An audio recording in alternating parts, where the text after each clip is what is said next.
this book has to be your possession, otherwise you are half your personality. I don't know whether I'm right or not.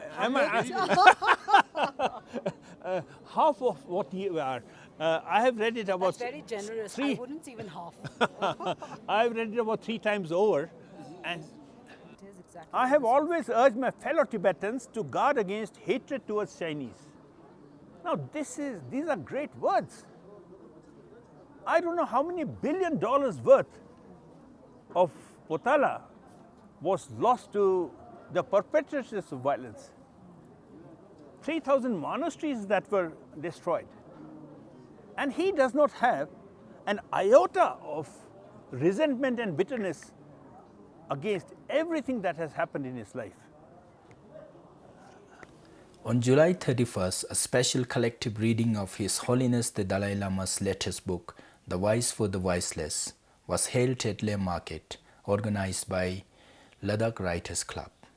During the reading of chapter number 10, There is Practices I Find Helpful in the Face of Suffering, His Holiness shares 5 practical life lessons for facing adversity and suffering with a wider perspective.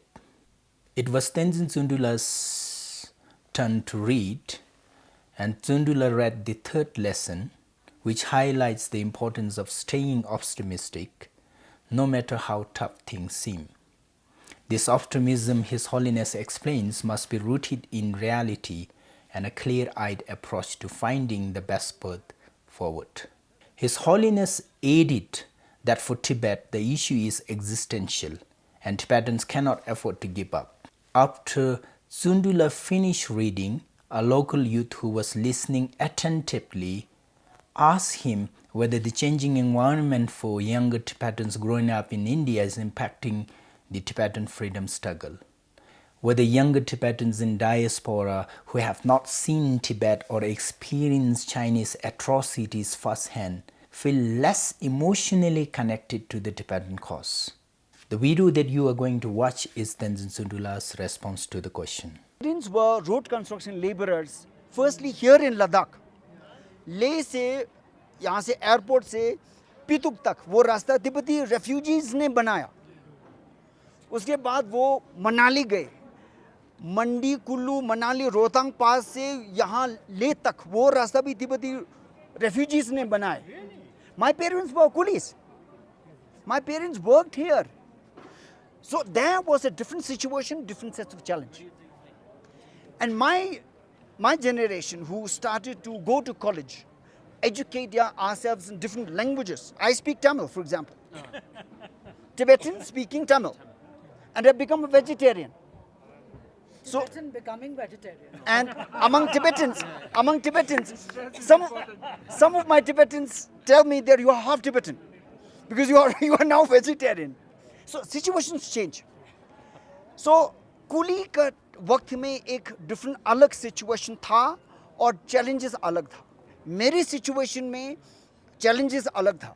Now the third generation who are now in school and college, their situation and challenges are different. My parents had memory of real Tibet, of lived experience of Tibet.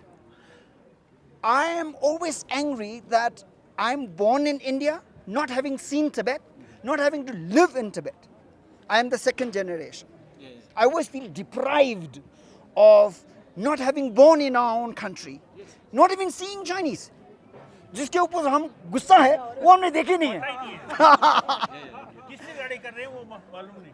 अब now the third generation, for them, their parents have themselves not seen Tibet. So there is a danger of fixating roots. Okay? Now that's the important word. There's a danger. If you fix roots only as lived experience of Tibet, then people who are born now in New York and also in Dharamshala, they have no problem. But I see that the third generation have bigger problems.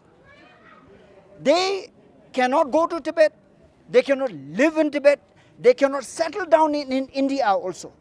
Wherever they go, they carry Tibetan face. They are Tibetan. But they are not able to go to Tibet, they are not able to settle down in Tibet. Their problem is even bigger. मेरे माँ बाप को यादगार था तिब्बत का. There's something to hold on to. But the third generation, they have nothing. They have neither have the luxury of living there, nor do they have the memory, and they have no, and the future is bleak. Situation of Tibet today is the worst in situation today, and youth cannot see Tibet become free and independent immediately. So third generation has the biggest exile angst. So this we must appreciate. They have the biggest problem, and they have to come out with the most creative means. And this is where the text of His Holiness's book, Voice for the Voiceless, matters. Here he says, step away from problem. Maintain optimism. Do not go into pessimism. Otherwise, there may be terrorists coming out of the issue. The fact that His Holiness guided us, herded us with non-violence is a great success of the movement by itself up until today. Yes, very true. Because the optimism is maintained in the third generation. I think for Tibetans, being born into such a situation, one of the most difficult situations in the world, where you are born in a foreign country, you are supposed to be Tibetan, you cannot go there, and the future looks bleak. That is, China is forever rising in its military, political power. But we Tibetans, mostly we feel that we are born in the most fortunate circumstances where the real sense of belonging is not just the land of Tibet, but also the culture.